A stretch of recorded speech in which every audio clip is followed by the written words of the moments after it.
And it looks like they are off.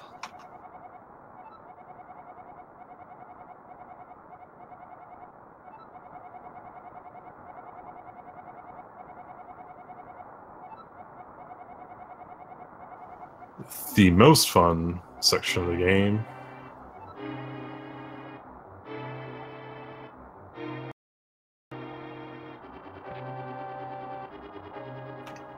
Taking a look here at their group standings while they move their way through Escape. Looks like runnerwatcher is already at 2-0, so this is his third match, and he's got a pretty good shot here at advancing. Mashy 0-1 at the moment, so definitely looking to take this one home in order to keep himself alive in the group standings.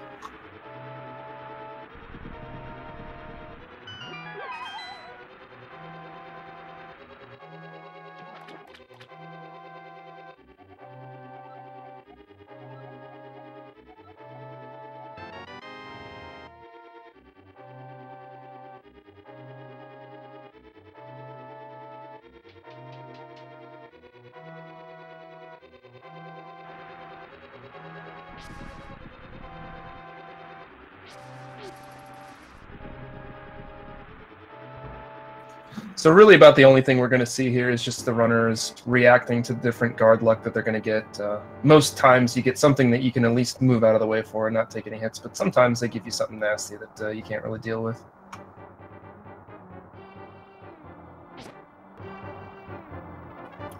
Yeah, they're going to want to avoid having to slash their sword or use any item to get rid of the guard, unless they absolutely need to.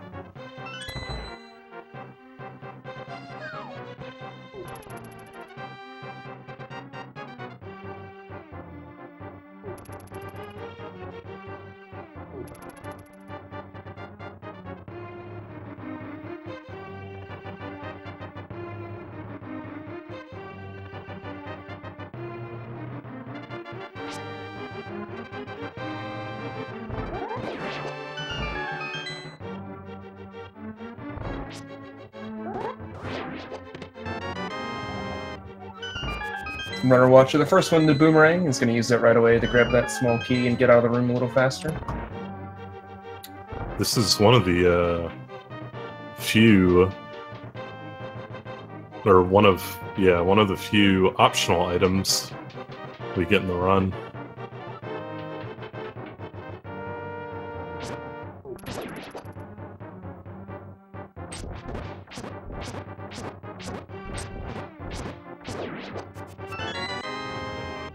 Skipping it can actually be a bit faster, I believe. But on average, it's better to get it. There are a few rooms that are just way better on average if you have access to the boomerang. Mashy had a little trouble there with ball and chain guard, but does survive the fight, which is all you're looking for sometimes. Gonna grab another heart on the way out here just for safety.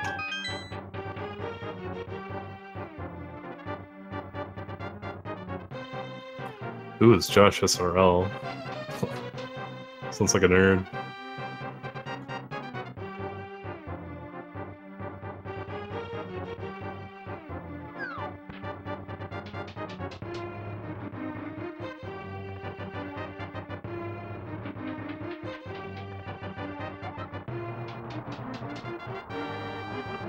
This is definitely the calmest section of Escape to me, when you're just walking Zelda to the sewer section. Not too many rooms to worry about.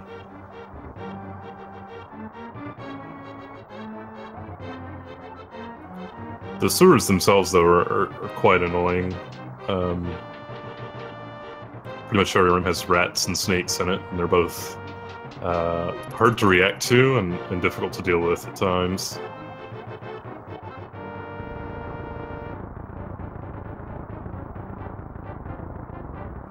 In this very first room, sometimes a rat can get in your way, and it can be tough to react to. The room is dark, or a lot of these rooms are going to be dark, so you have such a limited field of vision to be able to react to things. They'd be so much easier if they were well lit. Yeah, you definitely have an even smaller reaction time, and with how fast the ropes and the rats move, sometimes there's just really nothing you can do. You just gotta take the hit.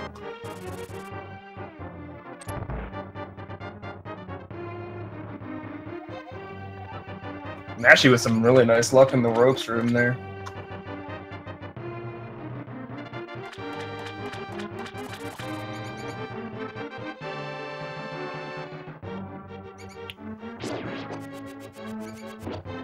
This room with the key rat, the rat who's holding a small key for some reason, can be pretty awful. You can do a number of things. The worst thing you can do is go in the top left corner of the room, which he tried to do on Mashy there. Yeah, it was actually weird on Runner Watcher. He hit another rat at the same time he picked up the key. I thought for a second he didn't actually get the key because I didn't hear the sound of grabbing the key. I just started hitting the rat. That was really weird. But pretty solid escape there from Runner Watcher. It looked like a 555.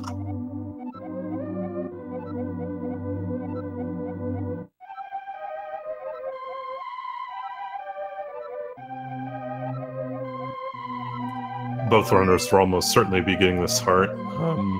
If you don't know much about speedrunning this game, this heart costs 3 seconds, and that's not a big penalty for a whole new heart container.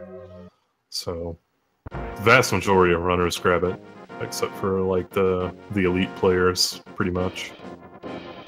Yeah, I think it's nice to get the little refill in case you've taken some damage in the sewers. And then I've seen multiple races, and I've been in multiple races where that last sank heart has saved me from a death. So definitely worth it, especially in a situation like this.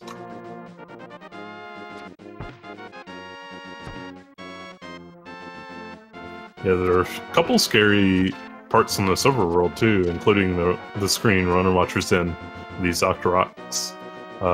If you touch any of the Octoroks, they do a heart of damage, which is a pretty big percentage of your health at this point in the game. So having that Sanctuary Heart really helps. Especially since they actually need some health to do this dungeon. There's a little trick they'll be doing that'll require them to take some damage.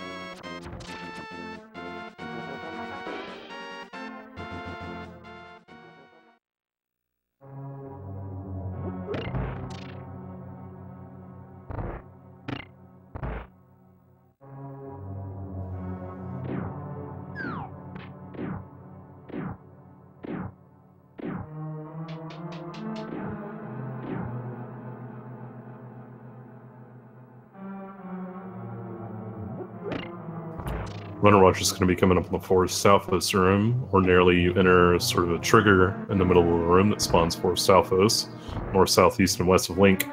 But if you enter a specific spot, two of the southposts that are supposed to spawn above and below you end up spawning sort of out of bounds. One of them in a pot and one of them in a wall, so they end up never getting loaded properly. So you can get through only having to kill the two.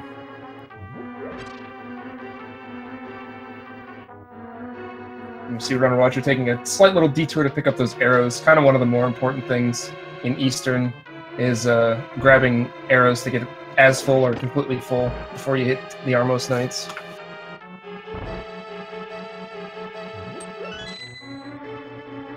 And that classic Runner Watcher remixed audio. It's great.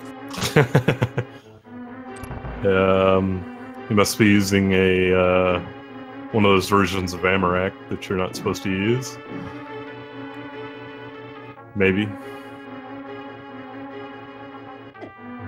And here's the trick I was talking about earlier, that little damage boost to get to the pot and hit the switch to spawn the big key chests. Yeah, it skips having to, what you're normally supposed to do is clear out all those enemies to get the anti-fairies to move off, so a really big time save if you can do that. Yeah, killing all the enemies is a pretty big pain. There are like some enemies south on that screen that you can't even see. I think there's a green Igor and maybe one or two Salphos lower on that screen, so it's a pretty big headache to have to go and kill all the enemies. Runner Watcher down to 1 heart now. Shouldn't be the biggest deal. There isn't too many things that will kill a runner of his caliber towards the end of this dungeon, but it is a little bit of something to worry about. Yeah, the main thing you want to stay away from is half a heart. Because of that right there, this room can just randomly hit you sometimes, with little you can do to control it. But he should be fine the rest of the way.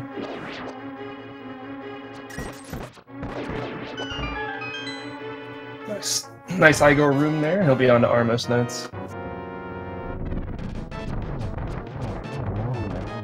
You'll see... Oh no. Accidentally shot left there.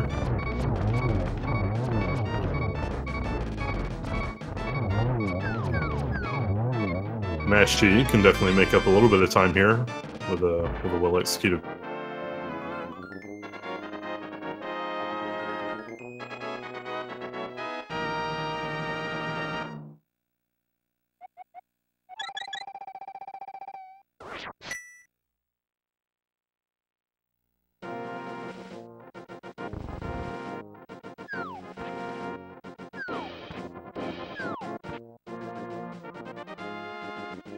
Oh, Massey misses the last arrow there to get that Armos Knight before it goes to enrage mode.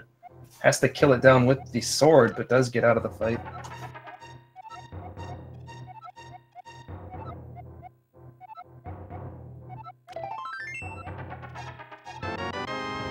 Runner Watcher collecting his boots, which is the best item in the game.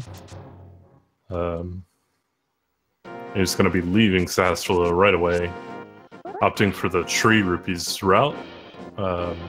After the Light World, you want to have at least 110 rupees to be able to pay the monkey to open up Palace of Darkness, which is the first dungeon in the Dark World. There are 2 main routes players use. Looks like Mashy's probably going to be going for the easier route, but Runner Watcher opting for the harder route, where he'll be getting his rupees later on in Light World. Yeah, Mashy coming into the back of Sastula's hut.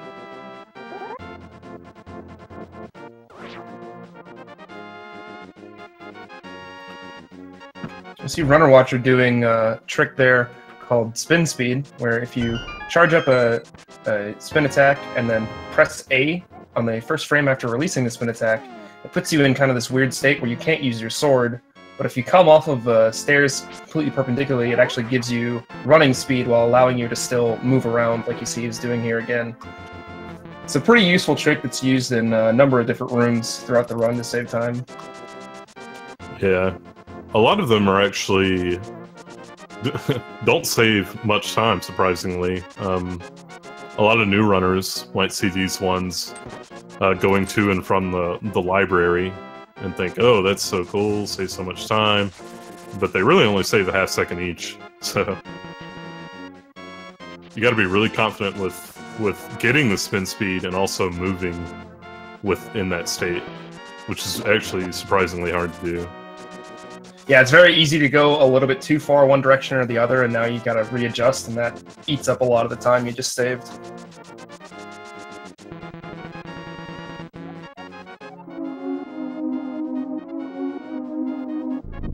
I'm excited to hear Runner Watcher's book spam. It's pretty great.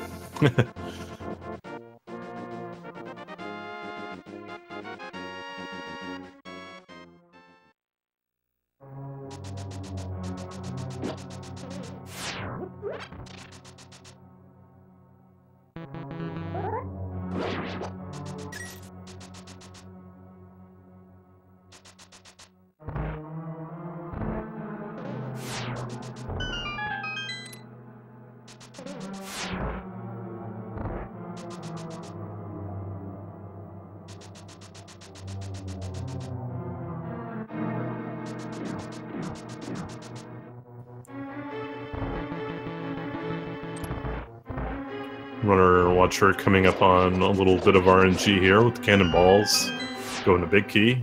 Sometimes they can block your dash on the way up, but he gets through just fine.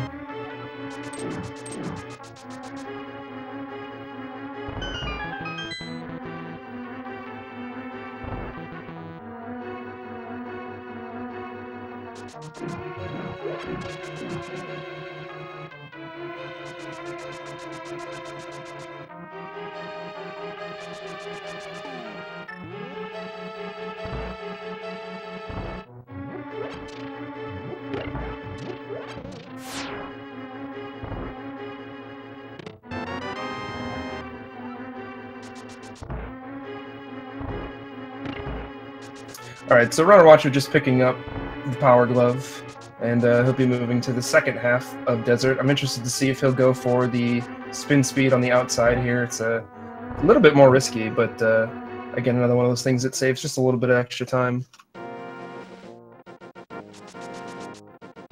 It looks like he's opting for the safer strat here.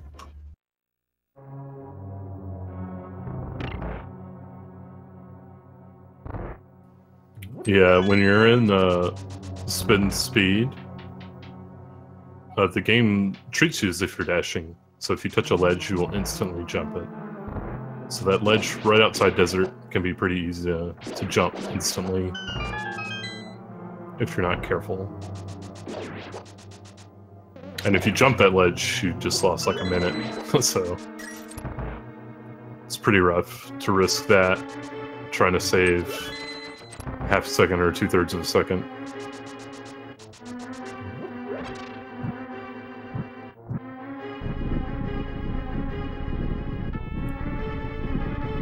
RW going to be coming into the Lamola's fight. There's 3 worms. He's got a specific setup for the first cycle here. The worms always spawn in the same place in the first cycle.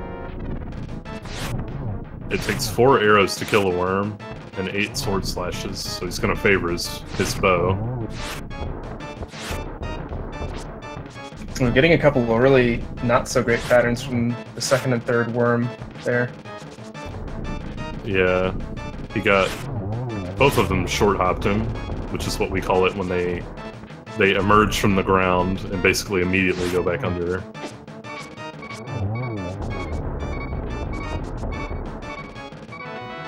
Not too bad of a fight considering the circumstances.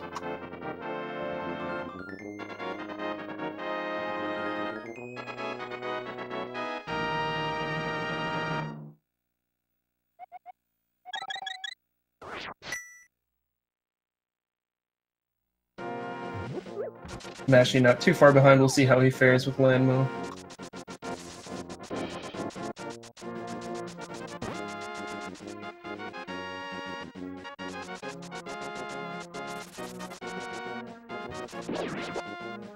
Mashy on Landmo. Hopefully he has a good fight. Runnerwatcher making his way to the fake flippers trick. He has not gotten the flippers, but by jumping into the water a pixel from the screen transition and immediately scrolling the screen, the game will not check for the flippers on the next screen. This is Japanese 1.0 exclusive glitch. Mashy down to half a heart on Landmolus here. He's opted to go to the sword to try and preserve some arrows. So I'm not sure exactly how low he's got. He's got 2 worms down, so 1 more to go. This is a scary situation to be in because the Lamolus spit out this debris when they surface. Yeah. Oh, and he gets hit. Yeah, that debris deals a half heart of damage. So it's ordinarily not a big deal until you're at a half heart. Then it can be really scary. Especially when you get to the last Lamo, it spits out 8 of those. Yeah, it's a little easier to set up for one of the 4 directions that they'll spit when there's more than one, but then when there's one kind of getting shot out in every direction, it gets a lot more difficult to avoid them.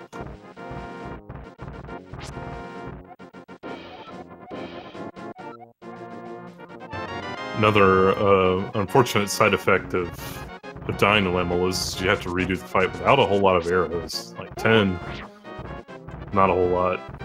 It's going to be tough to kill them quickly. Yeah, it looks like Mashy's just going to go sword. Yeah. Meanwhile, we see Runner Watcher charging up Death Mountain. He's going to be heading into Hera shortly.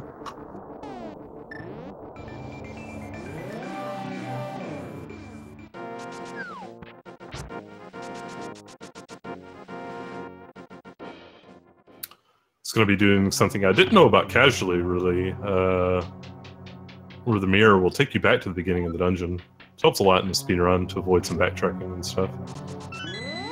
I think Shahashro actually tells you on one of the tiles in this dungeon, but I'm not sure. Probably. I think he might. I never read them either when I was playing as a kid, but that's what somebody told me later on.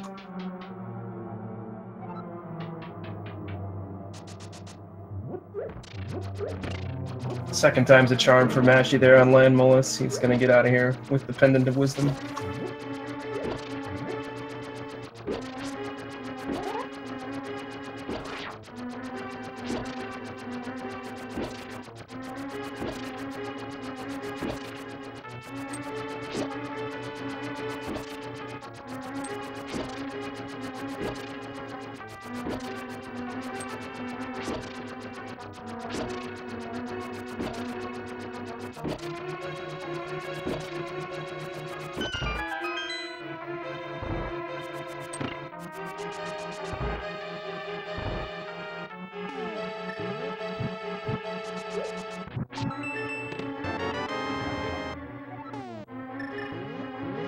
Mashy making his way to the Fake Flipper's trick. One thing I didn't mention about this trick the first time is that if you get hit on the second screen where you're swimming, the game will run its check for flippers. Oh, he needs to be careful here. Okay. That was a scary Zora spawn, but he gets in there. Yeah, the game will run its check for flippers and try to put you back on land since it recognizes you don't have them. But you jumped into the water on the other screen, so the game really doesn't know where to put you. It more or less leads to a soft lock. So that's a very scary screen. It's nice. Both runners got through it, no issues. Yeah, we've seen plenty of instances throughout the tournament of people getting locked up there, so it's a little bit of a worry. It looks like runnerwatcher opted not to hit the switch, so he'll be going into Moldorm here with 2 hearts, which hopefully shouldn't be too big of a deal, but the Moldorm can be pretty random sometimes, so we'll see what happens.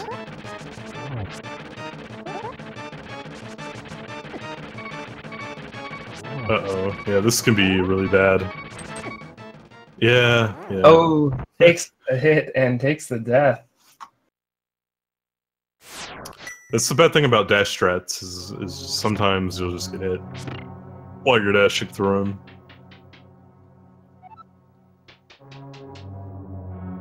I'm actually having a little bit of trouble getting that spin speed. Oh, and now he's got a dead rock in his way. Oh, just not having a good time on Death Mountain here. Down to half a heart before entering. In this situation, he might consider... Oh! Gets hit before he gets up there. Yeah. I was gonna say you might consider, in place of one of the mirrors in here to get back to the entrance, you can opt to Death Warp, which is allowed and perfectly valid. Loses a little bit of time, but you would refill some of your health. But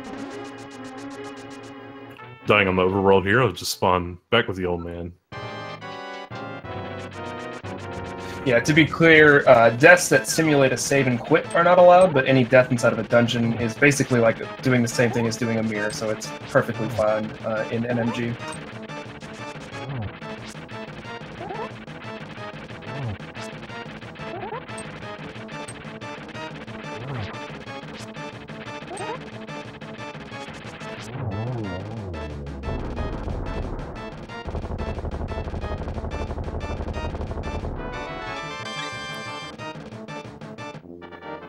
RW has killed old Googly Eyes.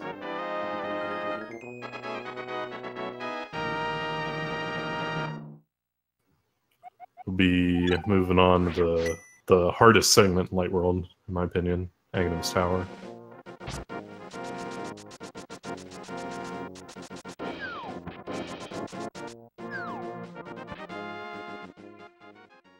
Yeah, Aghanim's Tower, kind of the first spot in the game where the game hands you a lot of combat you have to do, either killing a specific enemy to get a key or clearing out all the enemies in the room to open up the door. So it's really cool to see all the interesting strats and whatnot that people do in order to get through those rooms quickly. Yeah, definitely. And here's where he's going to be doing tree rupees. And this will be different from what mashy does, so he'll get to skip all of this. He pulls on that tree, which spawns 4 blue rupees. And then from here, he wants to kill 4 enemies without taking any damage. And then he's going to pull on a second tree, and it's going to give him red rupees. This is actually the newest route change in this category, and it's a few years old at this point.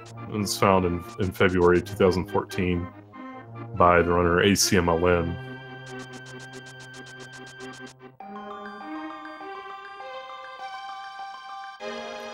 Newer runners often still prefer to get the Sahasrara rupees like mashy did, though, just because it's much safer. You don't have to worry about accidentally taking damage or anything during this section that runner watcher's in the Lost Woods.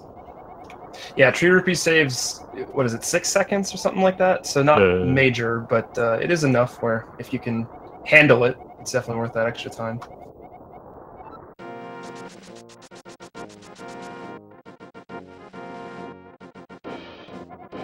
I'm actually going to pick up that heart from the hard hat beetle. Not a bad idea, as he is getting a little low on health here.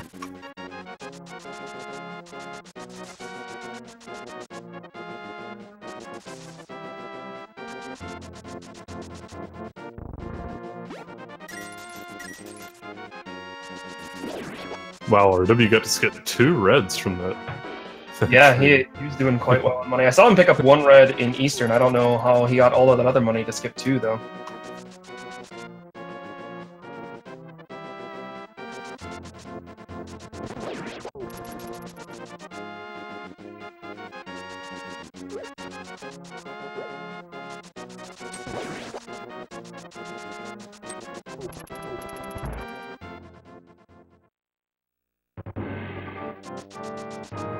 See, mashy did hit the safety switch, and as a result, can access those heart pots, which is really nice, because you get to fill up on health before you come in here to fight Moldor.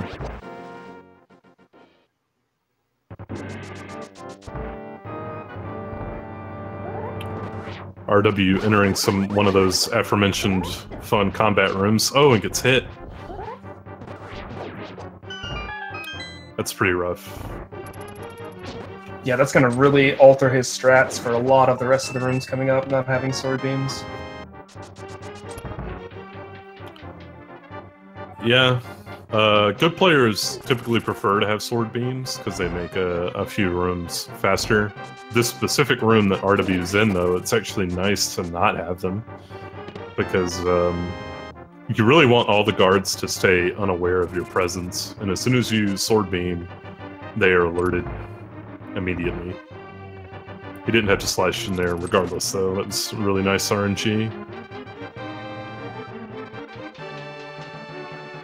Meanwhile, Mashy cleaning up Moldorm, and he'll be on his way to get the Master Sword.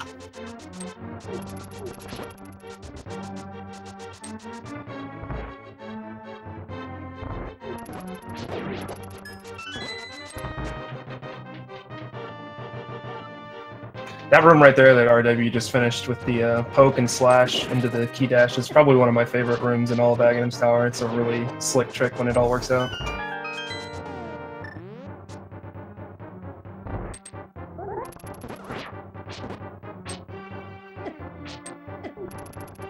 Oh, RW having some trouble here. Needs to be careful. Okay. Got 2 It's hearts. A couple heart drops. That's yeah. Nice.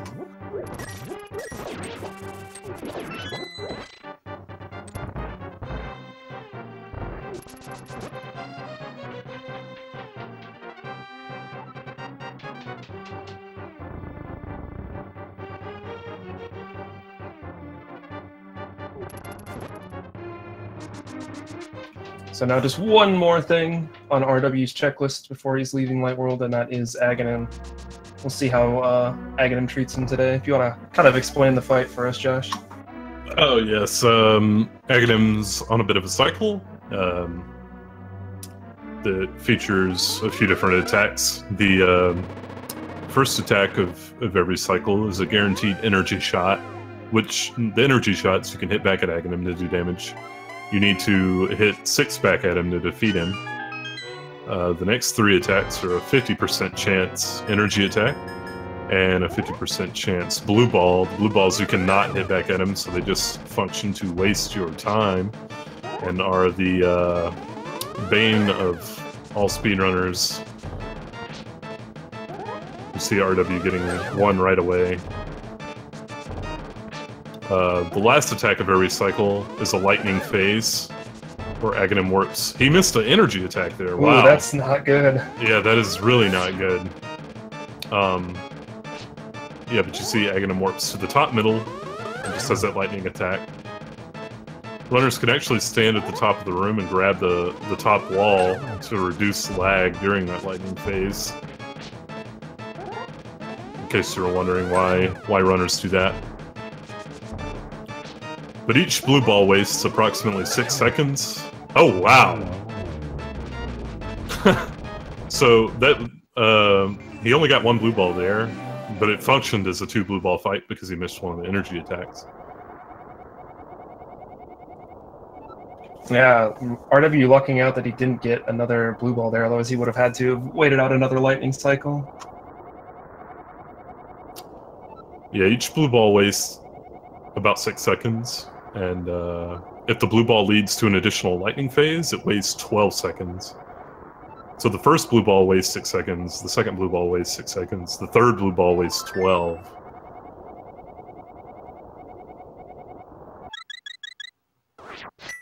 So, always pretty brutal to have to take an additional cycle.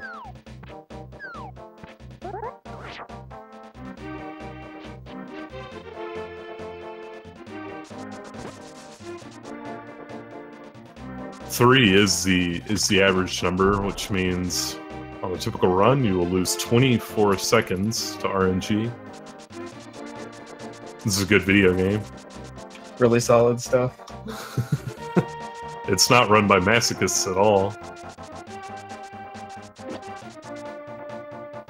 We all genuinely love ourselves. Kind of. Sort of.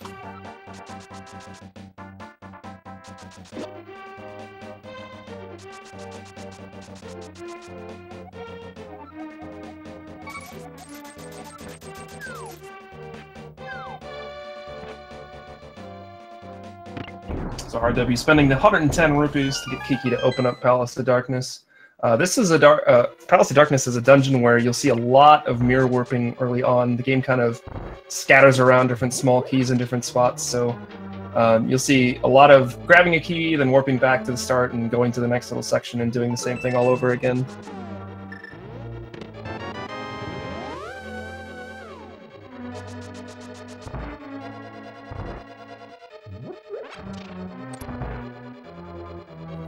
Yeah, this opening bit until after you get the hammer certainly is very non-linear.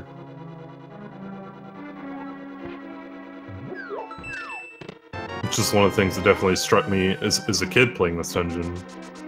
It was just how confusing and sprawling it was. Yeah, the Light World dungeons are pretty straightforward. There's nothing too crazy in terms of like getting lost, but yeah, Palace of Darkness, there's a lot of different paths that you can go on. You skip a lot of it in the speedrun. Just from using your keys wisely and stuff like that. So it's kind of interesting how they really opened it up once you got into the Dark World. Yeah, we'll also be doing a trick called Hammer Jump, which skips even more of what you're intended to do. It skips having to get a small key, which you ordinarily need to go through a dark maze room filled with Kadongos to access the big chest. But runnerwatcher's going to do something to skip that, where he's going to come out onto this bridge coming up that he needs to place a bomb on a specific vertical position and then place Link on another specific vertical position. And there he goes. It's a pretty hard trick to do, especially because, as you can see, the bridge was falling. So you're timed by that, essentially. You need to have found the place to plant the bomb before that bridge can drop you.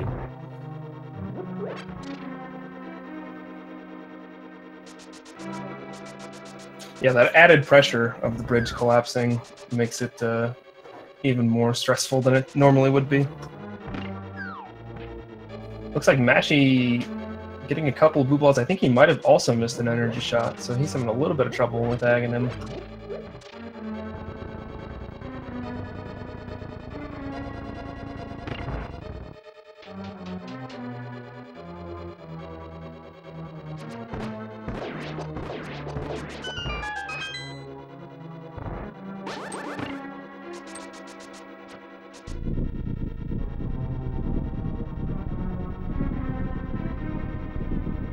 Runnerwatcher going to be heading down to the basement of Pod with full health. This is what you want to have. It helps save a menu here in the next couple rooms.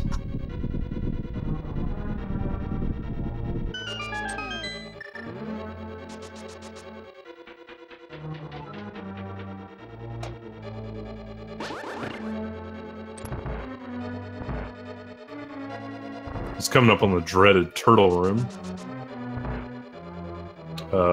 We have a pretty decent strat for this room that works most of the time, and it worked that time. Sometimes one of the bottom turtles can move away from Link, which is really frustrating.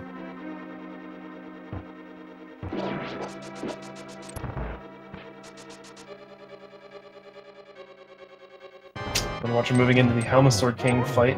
Probably one of the scarier fights early on in the game, as anything from Helmasaur King will deal 2 damage to you, and you kind of come in a little bit lower health than the game, I think, expects. So, and a lot of randomness in this fight as well, so we'll see how Runnerwatcher fares.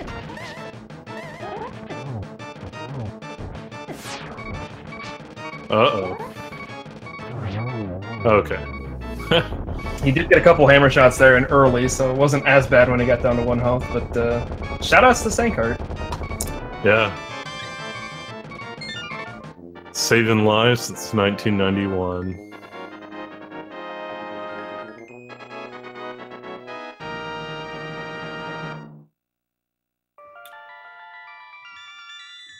I thought Mashy might have gotten rough RNG there with that Moblin walks north. That can be kind of scary while you're carrying Kiki. Getting hit with Kiki is a big problem, or can be a really big problem. Because he'll run back to the labyrinth. You have to go back and get him, and you have to pay him 10 rupees again. So it wastes a good bit of time, and it can waste a lot of time if you don't have those extra 10 rupees to pay him again.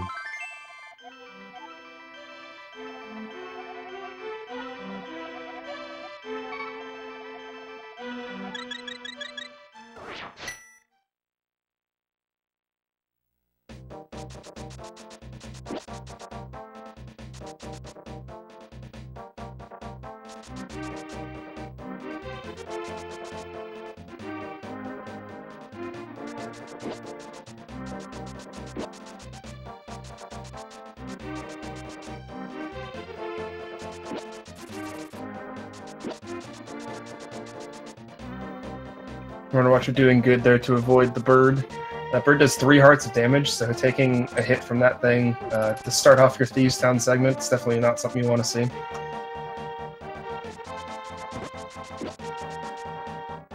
Yeah, the Snapdragon at the end of that screen also does 3 hearts, so there are some scary enemies on that screen.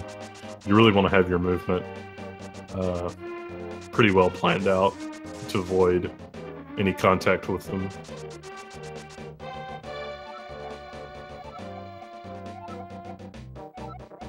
A bit about the route here. It'll be going to Thieves Town, which is the intended 4th crystal.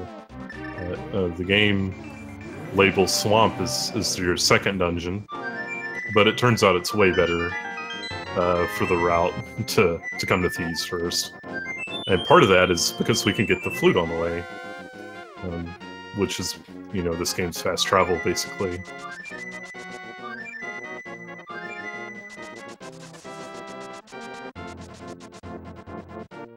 Actually lining up the bomb jump here. Looks like he's happy with those positions, and it works out just fine for him. Nicely done.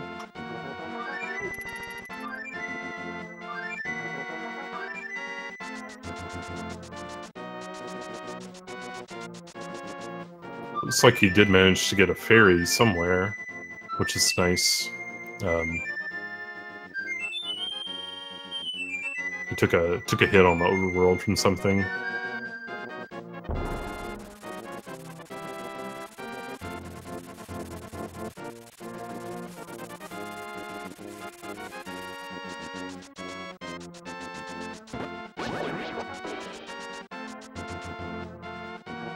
The other reason Thieves Town is good to do early is because it opens up the dungeon item is the Titan Smiths, which allows you to get a pretty sweet sword upgrade.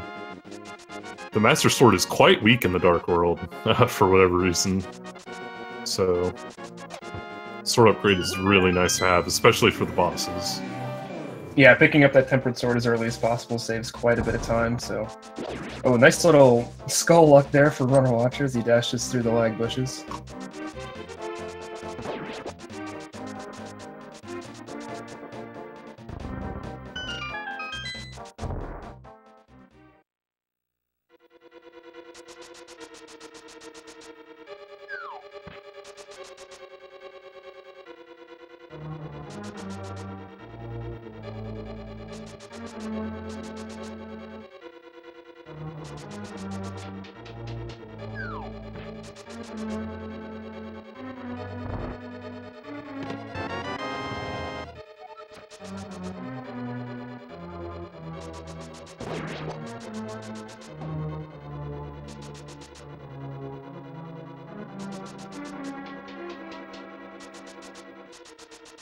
Actually having a little bit of trouble with the turtle worm, but gets out of there okay.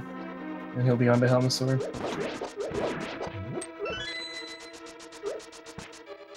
Yeah, it's to be pretty careful at Helmasaur. It's a deceptively tough boss. For being the boss of the first Dark World dungeon, you wouldn't think so, but it is. Runner Watcher having a bit of trouble in what we call the Hell Way, just because it's awful and random.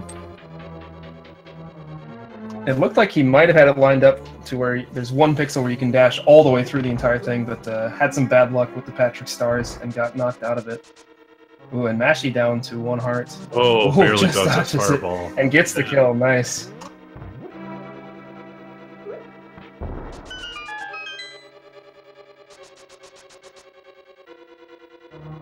Runner Watcher blowing up in the hole there.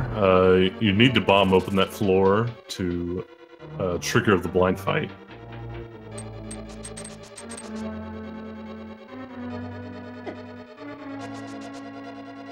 I'm actually giving his shoutouts to Sankart in the chat, as it saved his life as well.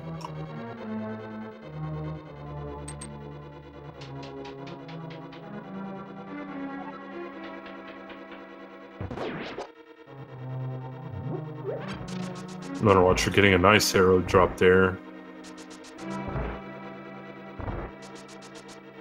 Yeah, any arrows you can pick up that don't cost you too much time are certainly very valuable. Arrow's one of those commodities that always have a use throughout the entire run.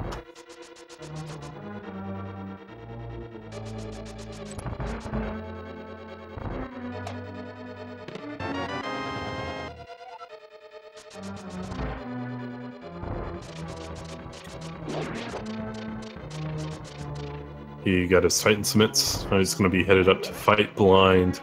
Blind's an interesting boss. When I was a kid, I thought Blind was the hardest boss in the game by far. It was just because it's complete bullet hell, and by the third phase, you know, he's got 2 heads wandering around and shooting fireballs everywhere. It's just the worst. In a speedrun, we pretty much have it all figured out, though. So I expect Runner Watcher to make quick work of it. Yeah, if you do the fight the right way, it's the exact same fight every time, so as long as you follow the script, things are nice and easy.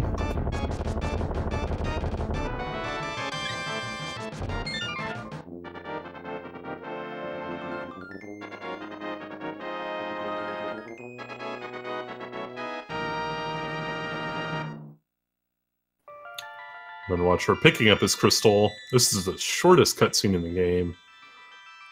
43 seconds, I believe, from the time you catch the crystal till Link swords up.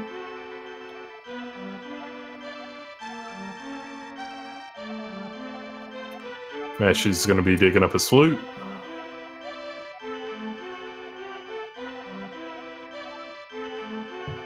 Runner Watcher will be moving on to the Skull Wood segment, which is the shortest segment, I believe, in the Dark World.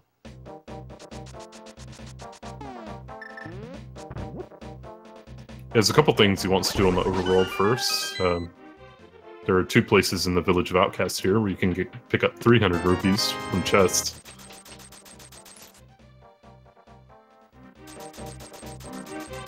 He'll use those to buy the flippers later. He also wants to rescue the dwarf to acquire the Tempered Sword. It looks like we have a slight little detour over on Mashy's end. Looks like he's picking up the bottle in the net. It's a safety that'll allow him to keep a fairy for backup in case he does take a death. So it costs about 20 to 25 seconds to pick up, but can really save a lot of time if you have some troubles in some certain spots.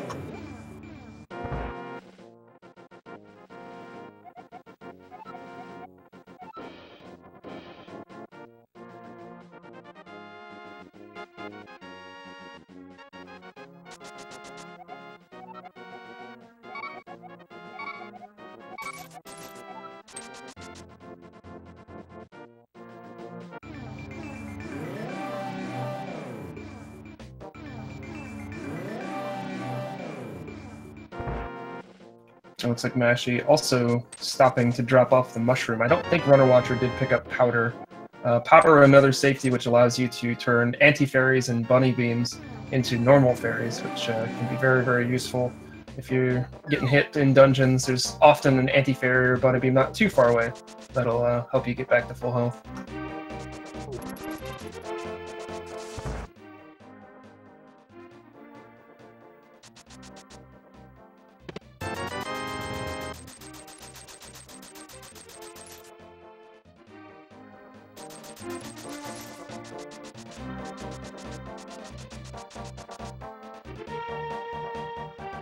So with RW having his Tempered Sword and 600 rupees in hand, he's going to head into Skull Dungeon. Skull Dungeon, one of those dungeons that the game likes to put a key door, and then you go into that room, and then you open up and you get another key.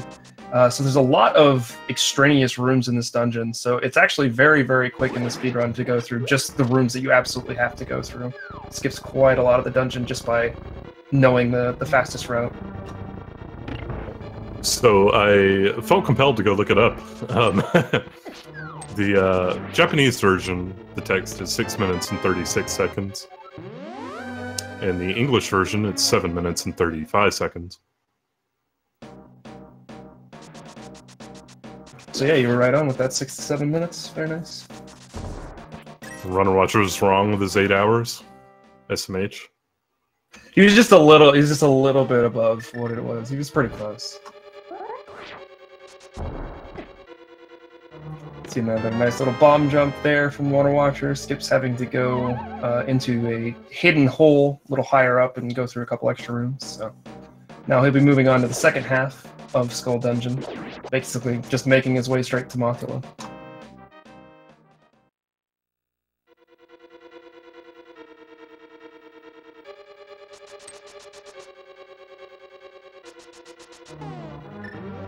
Yeah, this back half of Skullwoods has some pretty tough rooms, especially if you're trying to do them all the fastest way possible.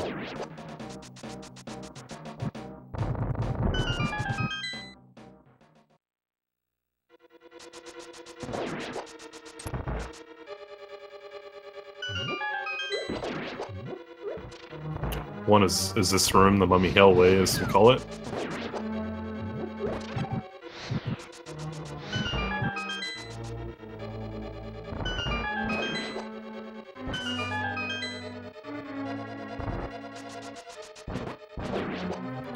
That spike deals the damage of a spin attack to that mummy, so pretty strong. Mummies have a lot of health.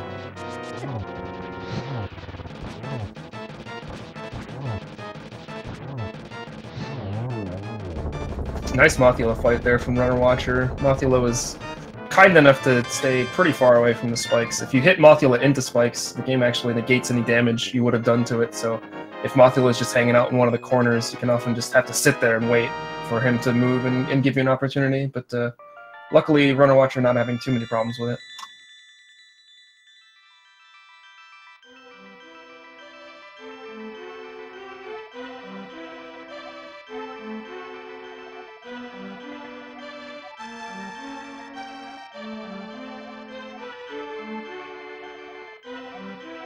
You see Mashy at 2 hearts, but there is an anti-fairy in this next room. Yeah, he's going to stop and use the powder to pick it up, so he's back up to full. I think he also has captured a fairy in his bottle, too, so he's doing just fine for health right now.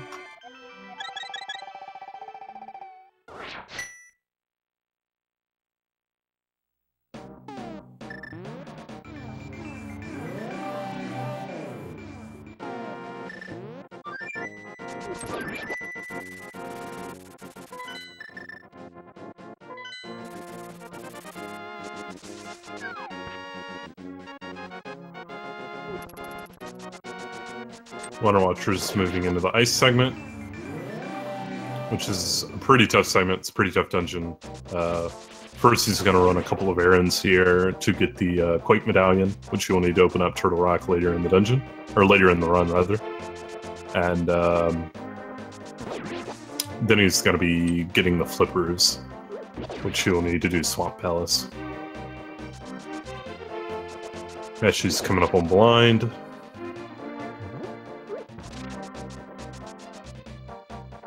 Hopefully he has a good fight.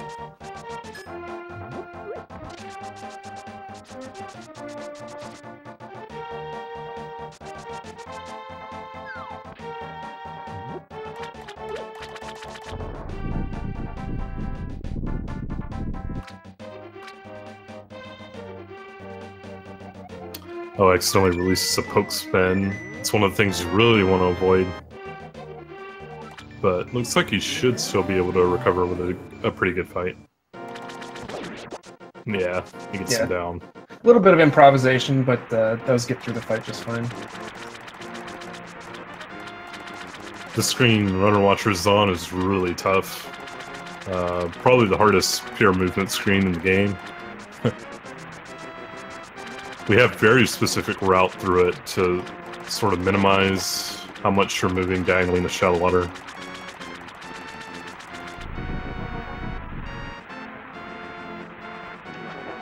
It's also really bad to accidentally hop into the deep water before you've gotten the flippers. Every time you do that, it wastes a little over a second. Yeah, and a lot of times you're still holding that direction before you notice that you're jumping in, so you jump in 2 or 3 extra times. It yeah, you adds up really quick. Yeah.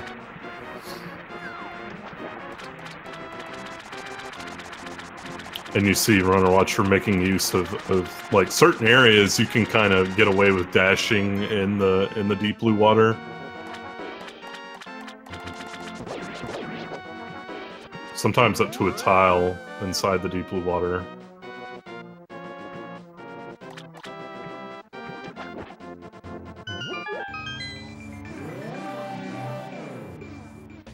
He's going to be entering Ice Palace, which is a really tough dungeon. The toughest dungeon to this point in the game, at least. Oh, using 3 fire rod shots. That's really not good. The way the magic route in this dungeon works, you are guaranteed 2 magic pots right before Cold Steer, and you need full magic to fight Cold Steer. So he's going to have to pick up some extra magic somehow. The penguins can drop some sometimes, or there are a couple of backup pots he can get. They're only a little bit out of the way. So hopefully he remembers that.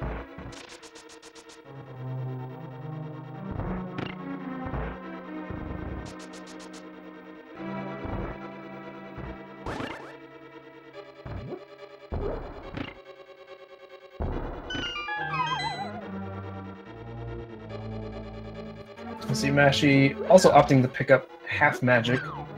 It's a little bit of a safety that will help out. Kind of as you were describing with this magic situation, ice, it's one of the spots where getting half magic kind of eliminates having to worry about that. Yeah. Runner Watcher did grab the extra magic pot in the Stalfos Night Room. so he should be good now. He also gets Ice Palace Bomb Jump pretty quickly. That's nice. That jump basically skips like half the dungeon. This dungeon's actually very complicated. I absolutely hated it as a kid. It's a lot of backtracking and a pretty difficult puzzle, actually, to figure out this last end section where you got to get the switches in the right order to be able to push this block down this pit. But doing that jump basically skips all that. It allows you to beat the dungeon without even getting the big key at all. So it's a pretty big skip. Yeah, that bomb jump saves not only a lot of time, but a massive headache as well. So it actually is pretty nice. Another nice thing is the big key isn't required at all because the item in this dungeon is the blue mail, which you obviously don't need to beat the game.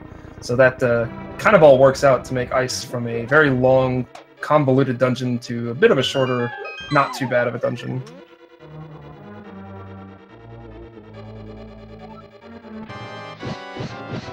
It's a really tough boss in Cold Stare here. We'll see if runnerwatcher gets through it. Oh no. If he takes a hit here, he's dead from any of the pus. The pus do 4 hearts of damage. Okay. Yeah, a little scary there for runnerwatcher, but it does get out of the fight. If you kind of mess up that quick kill setup, your only goal at that point is just to survive. Yeah, that boss is really tough. You saw he used all his magic to burn the ice shell, and you need to be perfect with your shots. If you miss a shot, well, sucks. You gotta mirror out and redo everything. If you die, well, you gotta farm magic, because you need a fire rod shot in the very first room of the dungeon. And you got to do everything over again. There's no shortcut in ice to get back to Cold Stare. So it's a pretty big slog. Dying in that fight loses at least 3 minutes.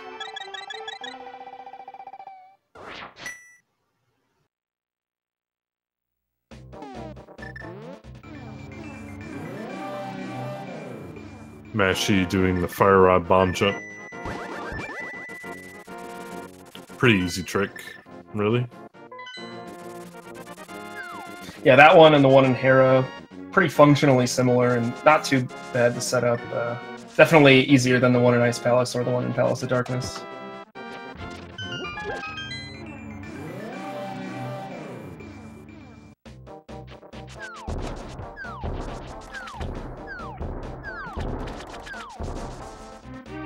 Runnerwatcher coming up on Swamp, which is a comparatively laid-back dungeon coming out of Ice Palace. It's the intended second crystal, so the game intends us to have done it a while ago. So at this point, we're kind of overpowered for it, with a nice sword, a ton of hearts. Yeah, really low chance of seeing any major time losses, but this is kind of the dungeon that there's just tons of little things that'll get in your way in terms of enemies and whatnot, so you don't really lose a lot of time from one big mistake. It's just kind of a handful of things that can cause you to lose a bunch of time here. Oh no, Mashy getting bunnied in this room.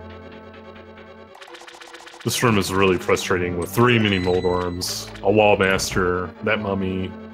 Like, you definitely don't want to get stuck in there for too long.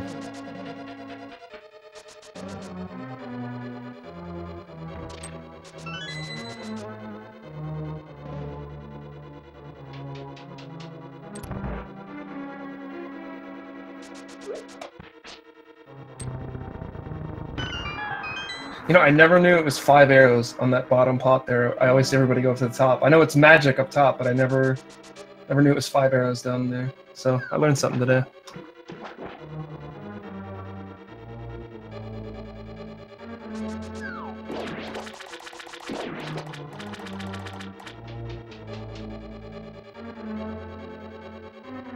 Solid Mothula fight there from Mashy when he's out of Skull Dungeon.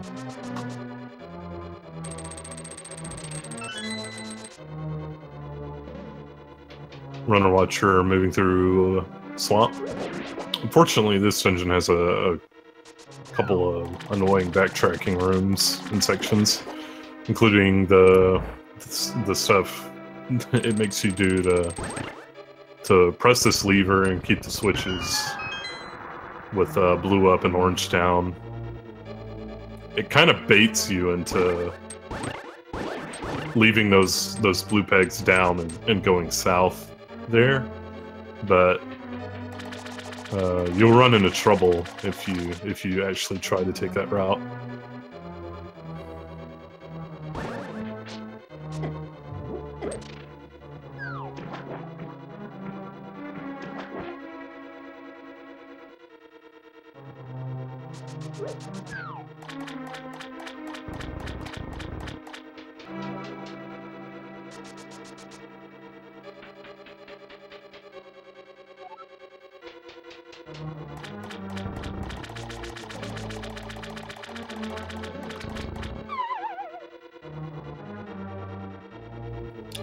Mashy's going to be headed towards Quake and Flippers. Runner Watcher grabbing the Swamp Big Key. Nice chest turn on the big key there. Swag. Yeah. Chest turn is you have a single frame to move when you open the chest. So if you hit left and A to open the chest like he did there, you'll actually turn while opening the chest.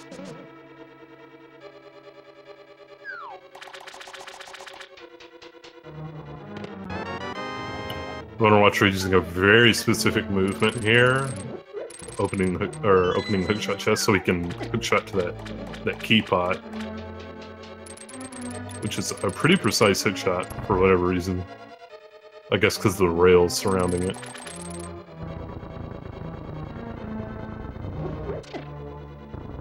There's actually a lot of interesting tech and tricks available with the hookshot. It's a little unfortunate that it's picked up so late in the run, as you don't get to see maybe as much usage as it has, but it is a very fun item to play around with. Yeah, definitely. I would say it's a top 3 item. Oh, for sure.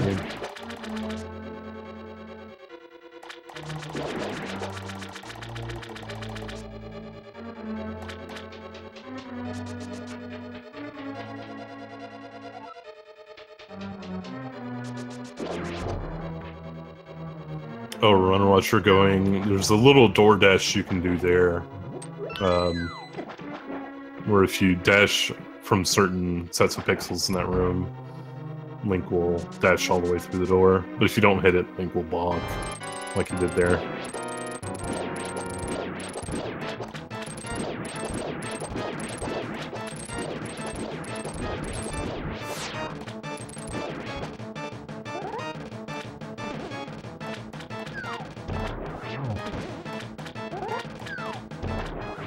Runner Watcher with a nice and easy one-cycle Argus fight there.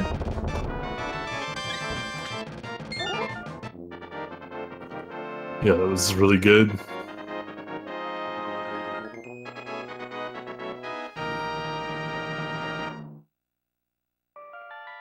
This is the longest cutscene in the game. It takes up 55 seconds of your time. And it really does feel like it too. It's noticeable to me just how long it is. Yeah, I think somebody at some point showed me kind of the spreadsheet that showed how long each cutscene was, and I was surprised that this one was only like 55 seconds. It feels like it's so much longer than any of the other ones. Yeah, it really for whatever does. reason, it just takes forever.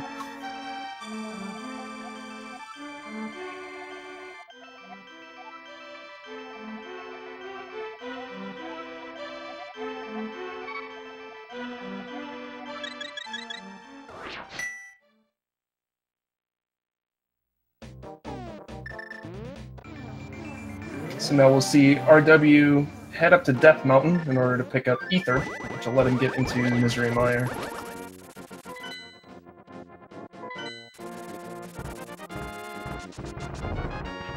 Oh, looks like he might have gotten blocked here. Yeah, that's never fun.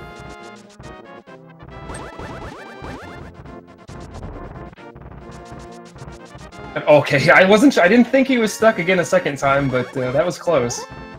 Well, what a great screen. Yeah. Anytime you get blocked by those, you just have to wait like 8 or 9 seconds for them to unfreeze.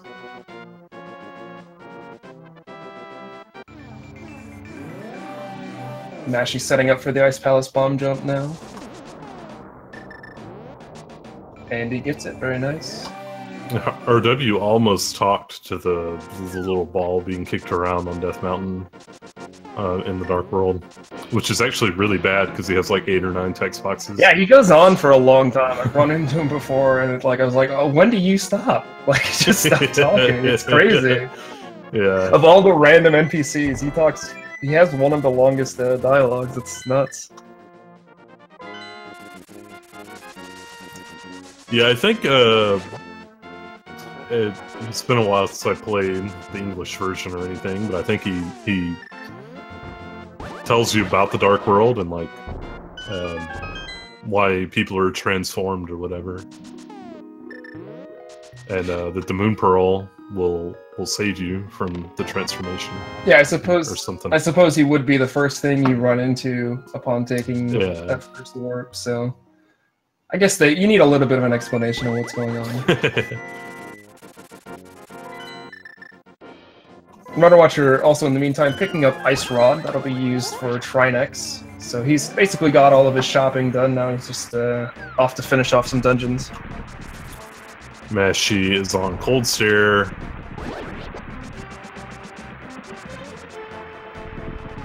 Oh no, he's in trouble here. Okay. Okay, he survives. Using those fire rods, which the fire rod shots do a good amount of damage on the puffs as well. So half magic, Saint Heart, all coming in handy for him. I think he still has his bottle fairy, so it wouldn't have been the end of the world had he dropped there. But still, definitely don't want to use the bottle fairy if you don't need to. runnerwatcher coming up on one of the most visually pleasing rooms in the game, Mire 2, as we call it, the second room in Mire. He wants to kill all the Wizrobes. There, yeah, you got it there. Yeah, he wants to one cycle the room, where the Wizrobes just appear once. You have to be pretty quick to do it, too.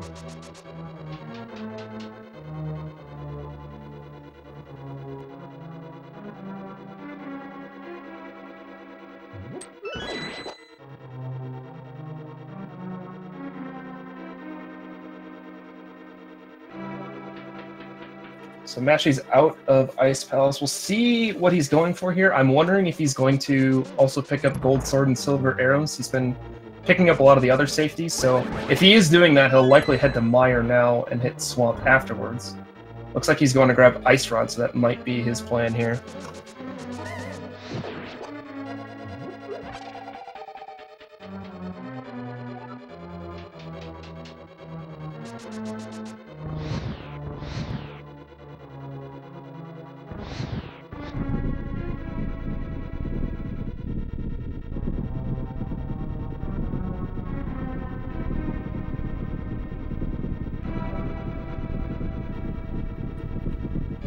runnerwatcher entering the torches scene.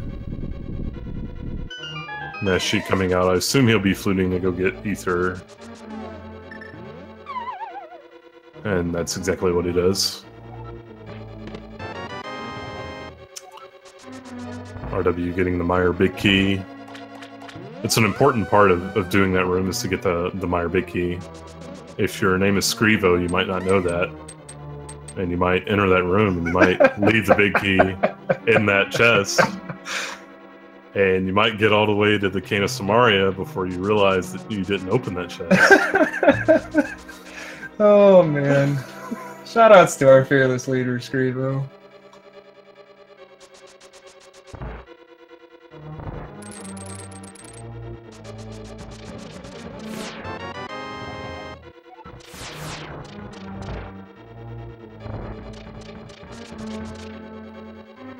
RW getting the Cane of Samaria, which is also a top 3 cool item.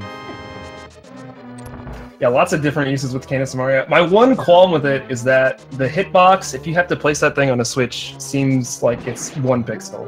Like if it's not exactly where it needs to be, it just doesn't work, and it's kind of frustrating sometimes. Yeah, it's pretty bad. And the physics of Link, like, touching the block are also pretty bad. So that's, like, one of the problems with this room that Runner Watcher's in right now. It's like a really specific placement. Like, good runners will often make it look easier than it is, but, like, it's really easy to place that block just a little too far left or a little too far right. And, if Link touches the block at all, like, that will also completely mess up the room.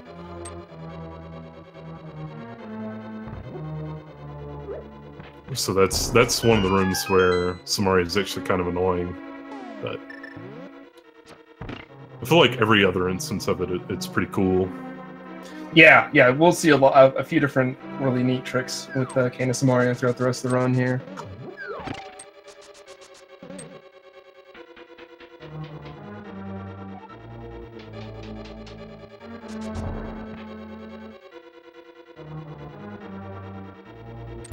Runner Watcher moving into the Vitreous fight here. This is probably one of the cooler fights in the run. You use the invincibility frames gained from stepping on the little goo or whatever it is to take out the eyeballs really quickly, and then you just finish off Vitreous with 8 arrows, and you're all done. Yeah, and Runner Watcher got the best fight there, which is what we call a zero lightning, where past a certain point in the fight, the big eye starts to shoot this lightning attack out at you, and Runner Watcher was able to complete the fight before that even happened, and that saves a couple seconds. Yeah, really clean Vitreous fight there.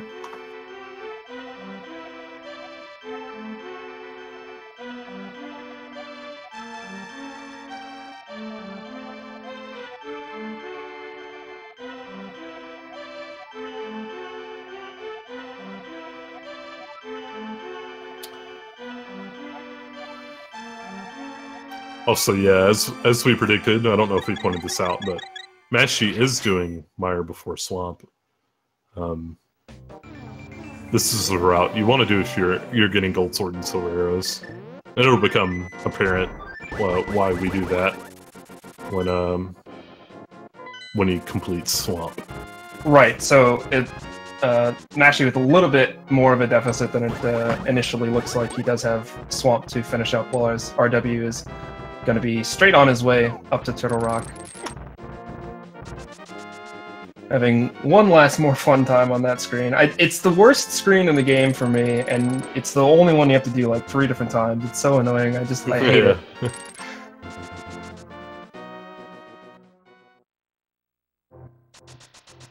We discussed spin speed earlier. You can also do it with the hook shot. Just doing a simple item dash, which is faster to do if you need the hook shot for something else, or you can make use of sword climbs and stuff. So I'll be doing it here too, I believe. Yeah. Yeah, so that just quick little poke along with dashing at the same frame puts you into that glitch state, which is obviously, as you can tell, a lot faster than having to wait for a sword spin.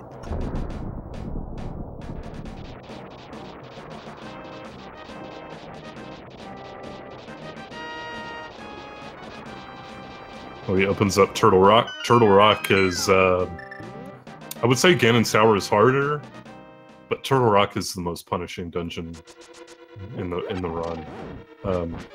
Especially if you're not getting powder, which Runner Watcher is not.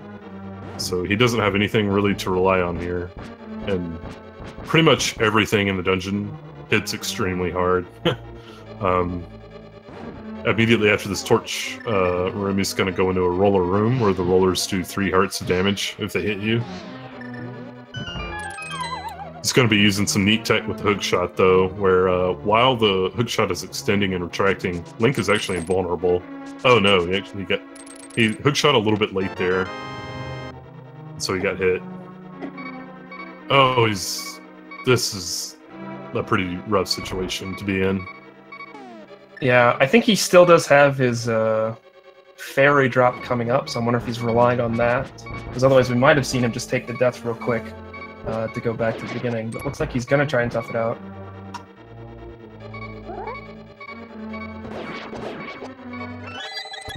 And he does get his fairy drop, so he's back in okay shape here. Yeah, the only thing about... Huh? Oh no. The only thing about fairies in this game is that they don't take you to full health. Oh, yeah. The chain chomps are another deadly enemy in this dungeon. One of many. They do 4 hearts of damage. And there's just absolutely no way to kill them or do anything. But like I was saying, fairies only replenish 7 hearts, so... which, I mean, is a lot. That's nice, but... not quite as nice as in later Zeldas, where they refill you all the way.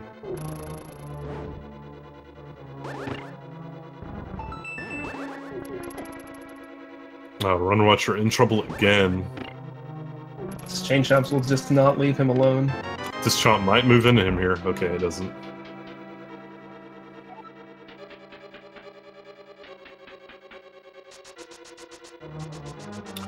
Meanwhile, Mashy fighting the big eye.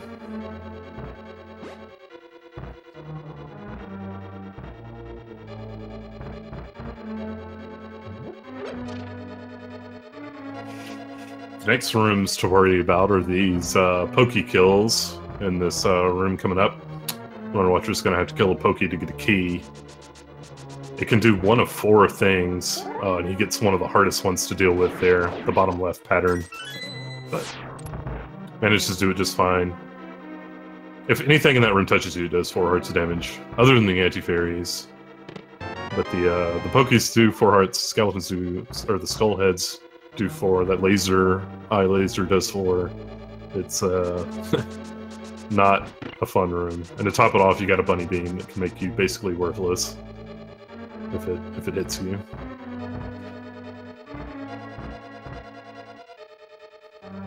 Now he's got the double pokies room, which you need to kill both pokies just to open the door to leave.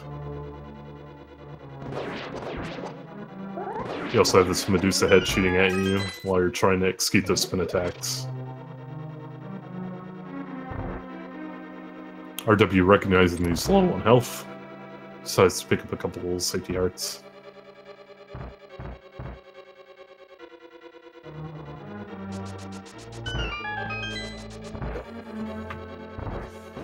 So, meanwhile, Mashy heading on over to Swamp Palace. It was RW having a little bit of trouble with the roller room, but nice little noticing there and nice little improvisation did not take that hit. As he said, it would do 4 hearts, so it would take him down to just 1 heart. It's obviously something he doesn't want to have right now. Yeah, especially since the room he's in, we take damage just intentionally from that firebar. Avoiding it costs more time than taking it does.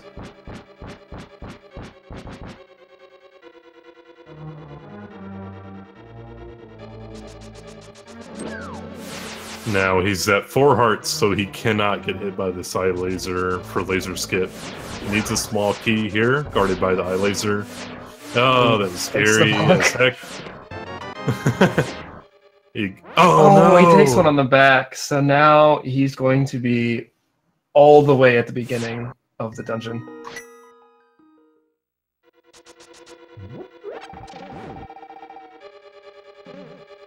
Yeah, that's pretty rough. You don't quite have to redo everything since you got the big key. You don't have to redo that whole section. But you do have to redo a lot of it, which is no fun, really.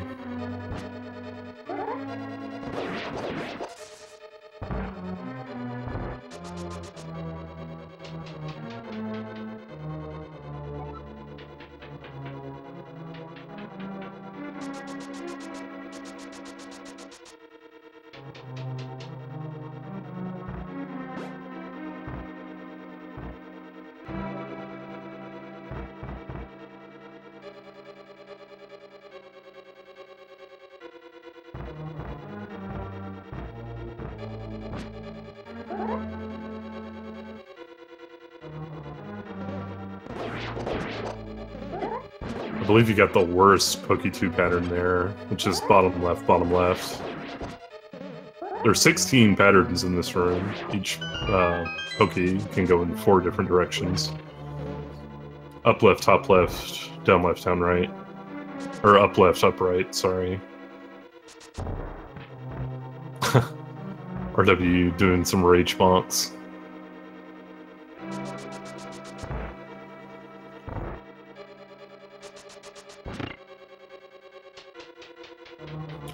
Fortunately, he did get the laser key, so he doesn't have to go back and do laser skip again. He can just immediately take the door to the crystal switch maze.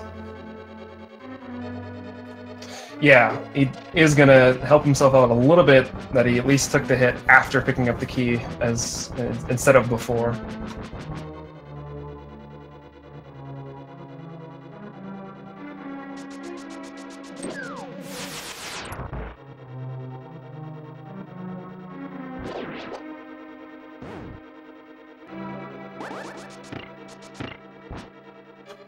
There's a fun little strat there using the Canis Samaria block and 2 different shots with an item dash in order to flip switches as you're dashing through to get them set up. That's probably one of my favorite strats to watch. It's a really fun one.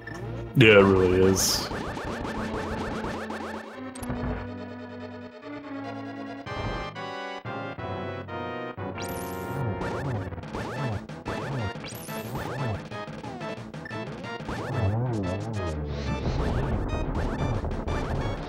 Moving on to Trinex. Probably actually one of the easier bosses in the Dark World, surprisingly.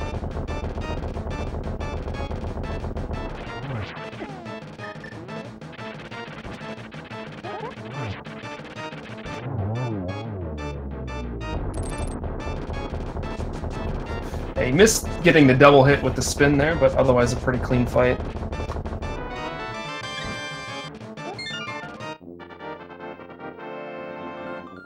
Meanwhile, we see Mashy picking up the hook shot, moving on to the second half of Swamp.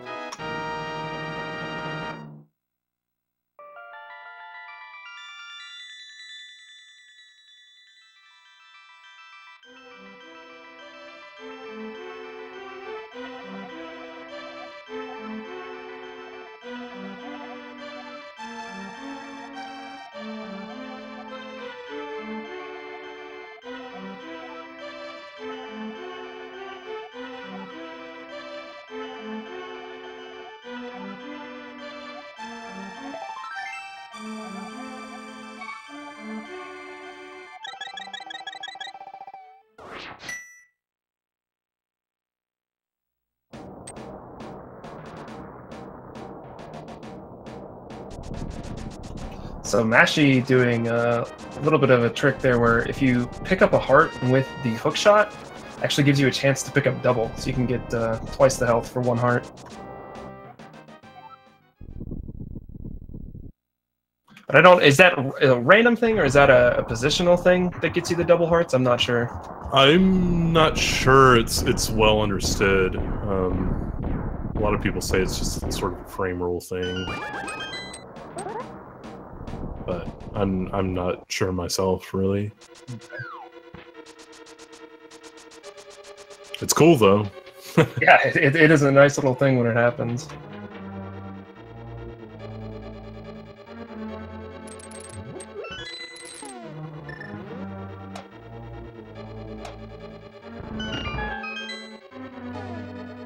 Runnerwatcher coming in again in Tower. Hardest dungeon in the game. But also the most fun. Yeah, this dungeon challenges you to basically everything you've done up until this point. Both casually and in the speedrun, you see all sorts of different tech. So it's a very, very challenging dungeon, but very awesome to see done well. Yeah, it makes you really use most of the items. And every room basically has something going on.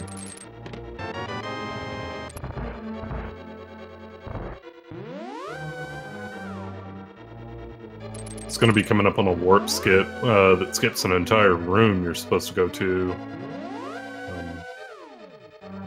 You can just bonk past it. It saves about 5 seconds, actually, so it's pretty Pretty nice skip. I think it's only a 4-pixel window to get past it, so it's a little tricky, but not too bad for most advanced runners. And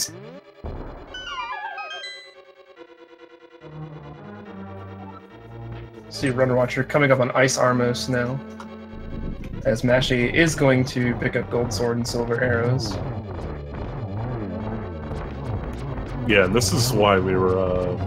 This route is better for him to do Mire and then Swamp, because after doing Swamp, he just gets to immediately go north, and there's the bomb shot. Whereas if you finished on Mire, you'd have to Flute 4, warp to the Dark World. So it works out. It's just better to do Swamp last.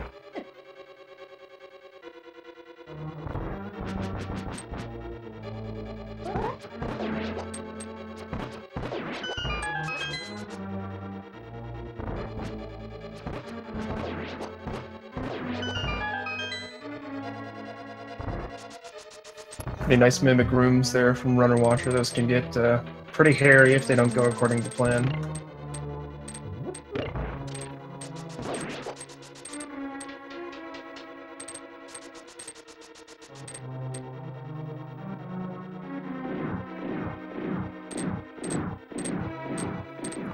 Now he's coming up into what we call the Gauntlet. There's 5 consecutive rooms where you have to clear all the enemies.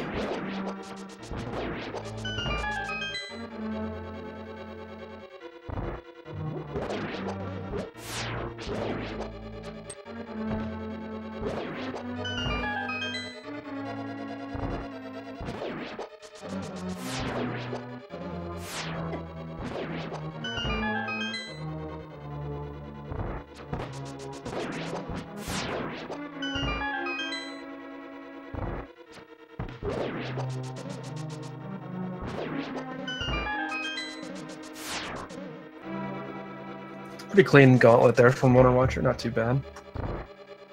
Yeah, not too bad at all. You've got the Lamola's refight. You shot that first worm a little early. Enemies have iframes in this game after you hit them, so you needed to wait a little bit longer after spin attacking it to shoot the fire rod.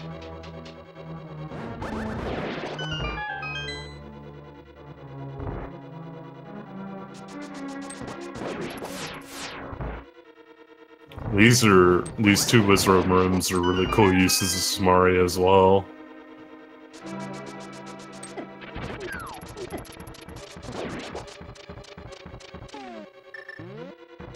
Runner Watcher getting a little bit of bad luck on the bridge there. A lot of times you can just dash straight through and those enemies won't give you any hassle.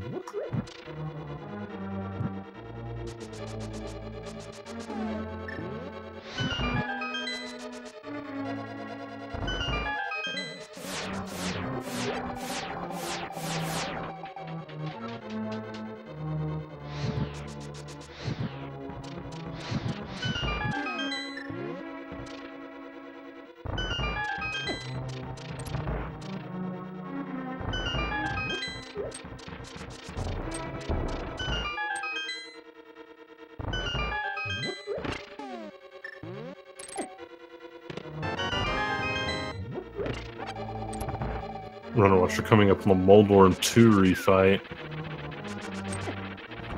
Probably the it's even easier than Moldworm 1, in my opinion. I feel like the arena is friendlier since it doesn't have like a middle hole type of thing.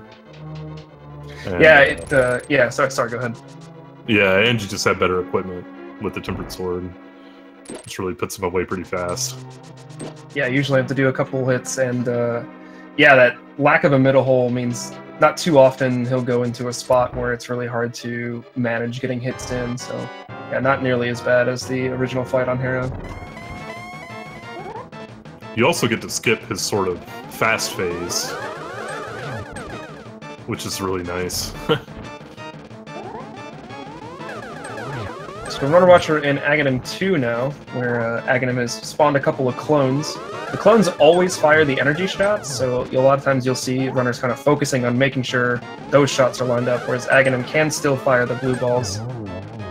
But not too bad of a fight there from RW.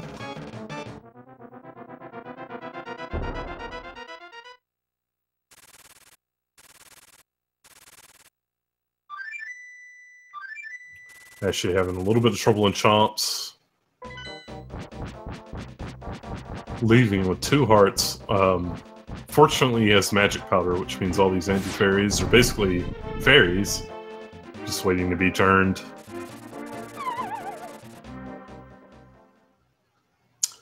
Runner Watcher entering the cannon fight. This is a tough fight with Tempered Sword.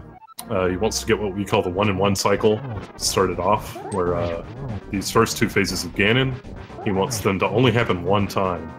So he got the first the 1 cycle in the first phase there, which is where Ganon throws the trident, and now he's looking for a 1 cycle in this phase, where Ganon summons this ring of fire bats, and I believe he got it. It's pretty tough to do.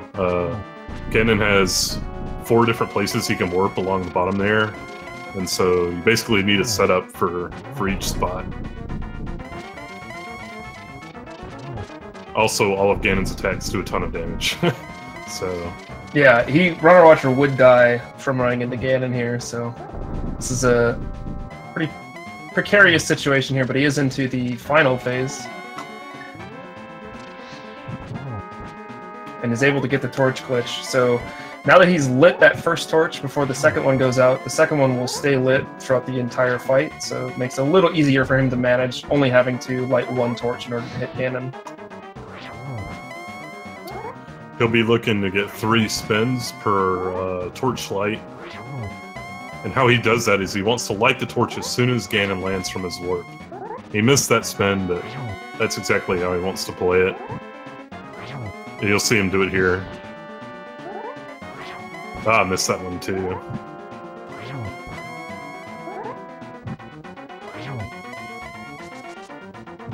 He's just gonna wait on the top right. Top rights are pretty hard to hit. You have to be really well practiced at Ganon to hit them consistently.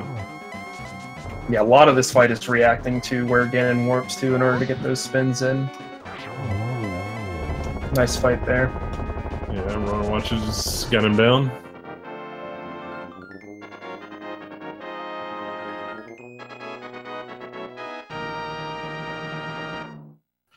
And he'll be finishing up with a time of, looks like 1:32:49. I know he's not going to be too pleased with that time. He's definitely looking to improve his seating. And with 1 blue ball, I'm sure he was hoping for a better run. But had to take a couple deaths, unfortunately. The one at Laser Skip definitely hurt quite a bit. GG's nonetheless. Yeah, we see Mashy actually taking a little bit of a detour, opening up that entrance. So if he dies here, that would actually respawn him at that entrance, as opposed to all the way back at the beginning like we saw with Runner Watcher. So another little added safety in there. Not a bad idea, as he is at 4 hearts. I think he might still have the Bottle Fairy, but still, just in case he dies, it'll be much less costly for him.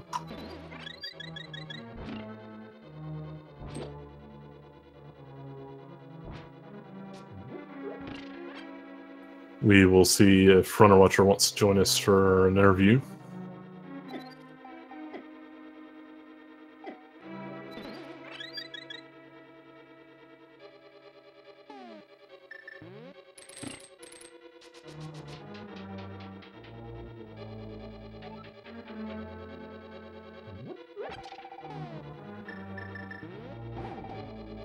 Mashy's coming up on Trinex. Trinex with the gold sword is quite a bit easier than with the tempered sword. Should be able to just ice rod and then do 3 slashes.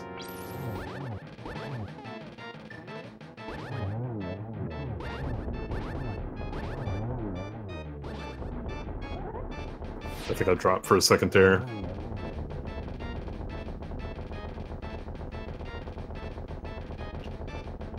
Yeah, so much easier first phase there. Yeah. And he cleans up the fight nicely.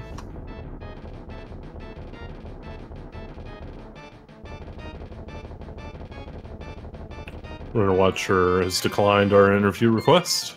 It's perfectly fine.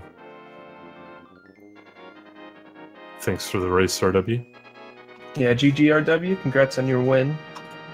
I believe that moves him to 3-0, so he will make his way out of his group and onto the bracket stage. So congratulations to him for that as well. Yeah, I believe he one of his races was a 128, low 128 even maybe, or mid to low 128, which should give him a pretty decent seeding for the brackets. So we'll be seeing more of him in bracket play.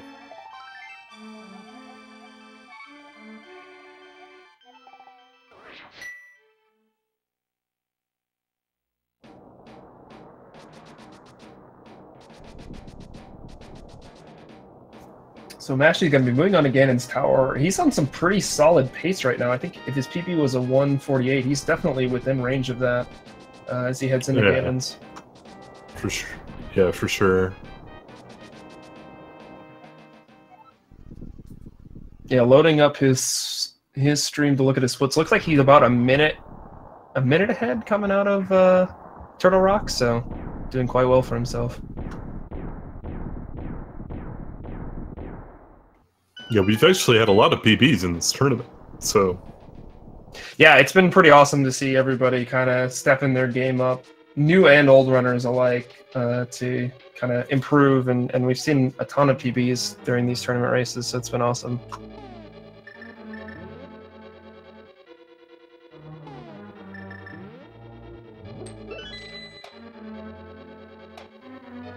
Mashy gonna be moving through Ganon's Tower. Looks like he still has a bottled fairy, which is really nice. He will also get to do the refights a bit differently than what we saw from Runnerwatcher because of his gold sword and silver arrows. And we'll see that right away with Ice Armos coming up. Ice Armos, like most things vulnerable to arrows in this game, die in one hit from silver arrows.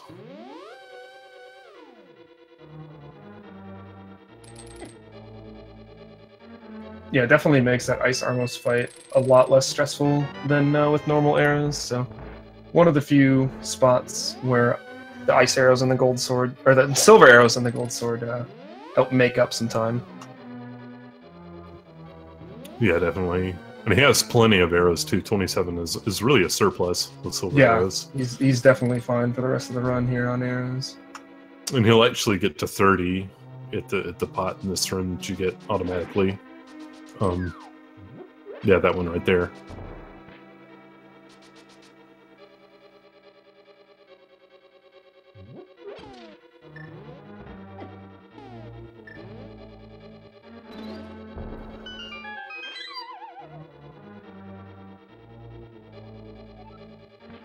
And yeah, we'll see the struts here. I'm curious, he might, since he's been grabbing some safeties so far, he might also choose to take red mail, which doesn't cost very much time at all. It's only like 20 seconds to go get.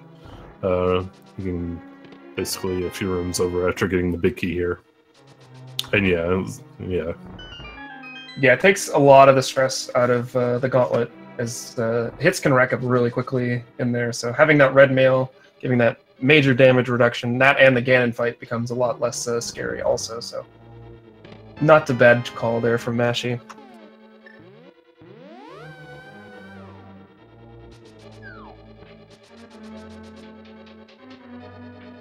So he's got his eggplant hat on. These Mimics rooms are also going to be slightly different with silver arrows, because you can just one-hit them, whereas ordinarily they would take 2 hits with normal arrows. One of the annoying things about silver arrows, though, is that the game has this sort of sparkly effect on them that actually adds quite a bit of lag.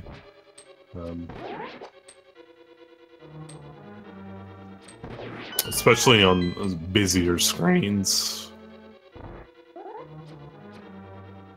Yeah, you can see the slowdown right there from all the sparkles.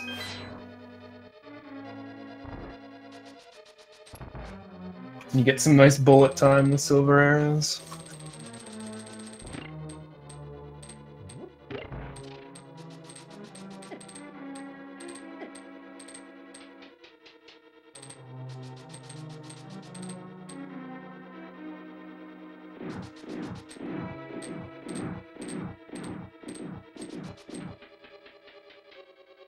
Mashy moving in the gauntlet.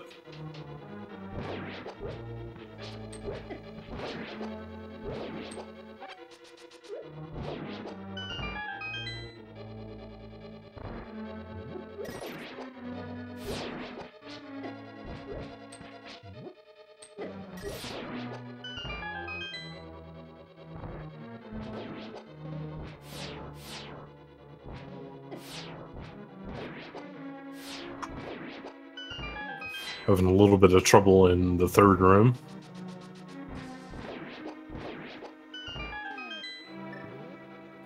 Yeah, there's a lot of RNG to have to react to.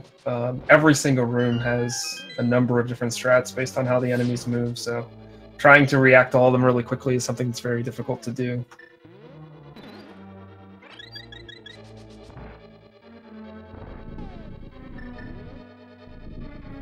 You might have noticed there that the first two landmos spawned almost simultaneously. That's because their cycle starts like in the previous room, and since he stopped to grab that bunny beam berry, the second one was actually already spawning in. I actually didn't know that. That's interesting to note. I'll have to remember that because I'm one that still gets powder, so that'll be good to know if I ever have to use it there. Yeah, you definitely want to be prepared for that if you do use powder in the previous room.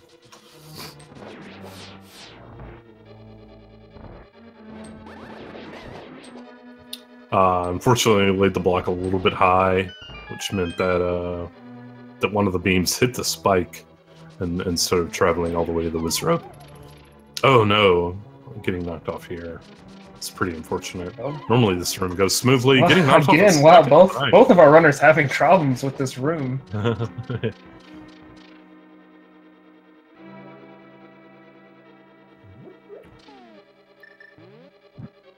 Emma pointing out something interesting in chat. And ordinarily, wizard beams do, I think, it's either 3 or 4 hearts of damage, like with the green mail. They do a lot of damage.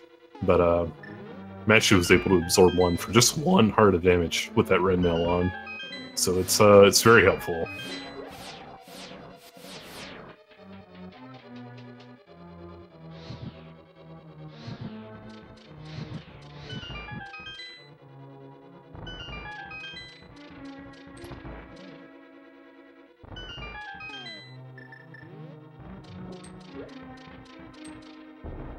Oh, Mashy threw that bomb just a little bit too far. It actually didn't land on the conveyor itself. When that one's a little too high, doesn't blow up the wall. Yeah, that bomb throw is like weirdly precise. Actually going to be grabbing heart and magic here. There's also some arrows you can grab there, which are really important if he were low on arrows, since he still needs to fight Ganon. You don't want to be getting gold sword and silver arrows and not have enough arrows to fight Ganon. I've seen it happen to people before. It's never a good time. Yeah, that wastes even more time if you can't get the faster Ganon fight. So definitely want to make sure you're doing just fine with arrows, but Mashy has more than enough for the Ganon fight coming up.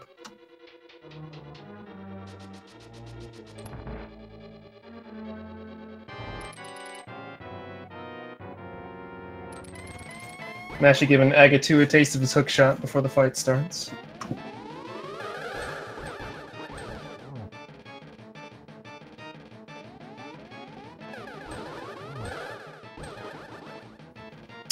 Agatu is a deceptively difficult boss fight to do quickly. The angle with which you hit his energy attacks can be pretty hard to manage, especially over longer distances. That was a very nice fight from Mashy. Yeah, that was pretty good.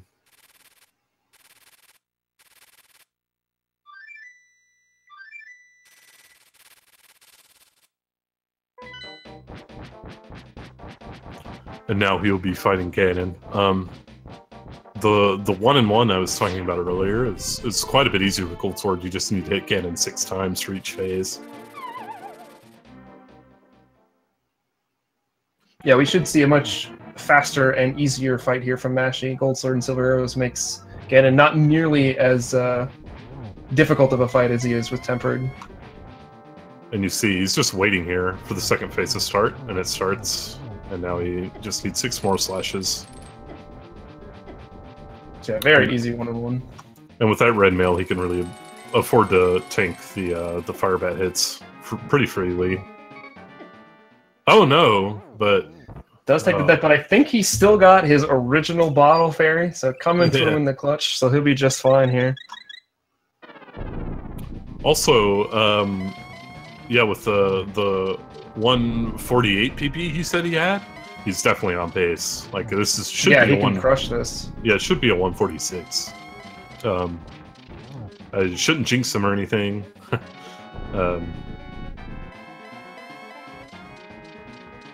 But Torch Glitch is basically meaningless with Gold Sword and Silver Arrows. It's not a huge deal at all. You can double hit Ganon, like he did there. It was very good. Be looking to light the torches again here. And should have the fight right here. Yep. Very nice. GG, Mashy.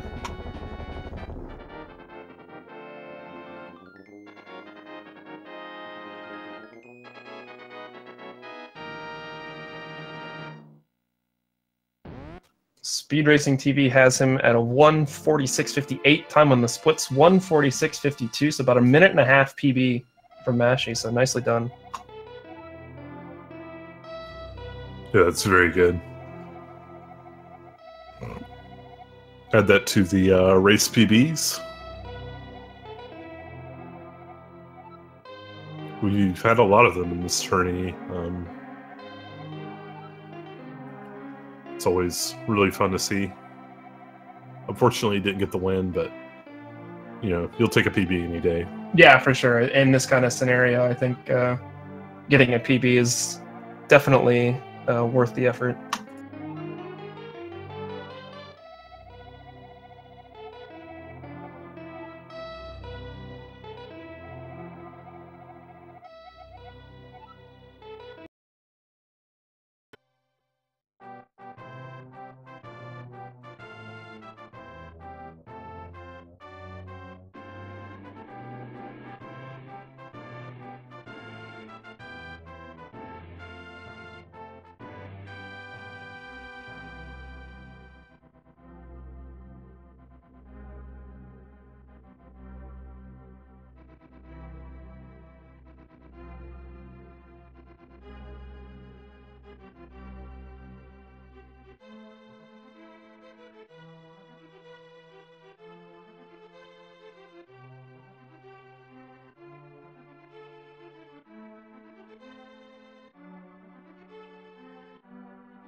So I think that is going to do it for us. I don't see if Mashy wants to hop in here for an interview quick or not.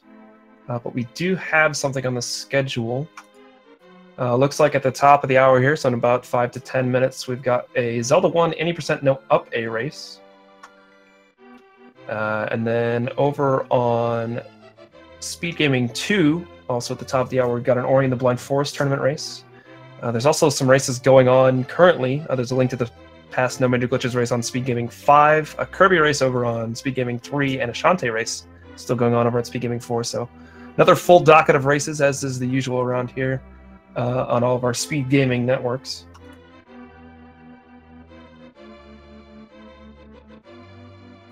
Yeah, those should all be fun. Hopefully stick around, enjoy more Speed Gaming action. Thanks to both of our racers for putting on a good show. Give Mashy and runnerwatcher a follow if you can. Both good guys. And also shout outs to Speed Gaming for hosting this tourney. It's been a lot of fun. will continue to be a lot of fun, I'm sure.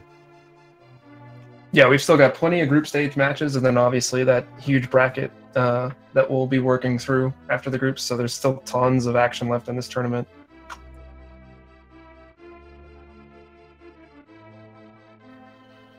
Yep, I guess right now we will turn it over to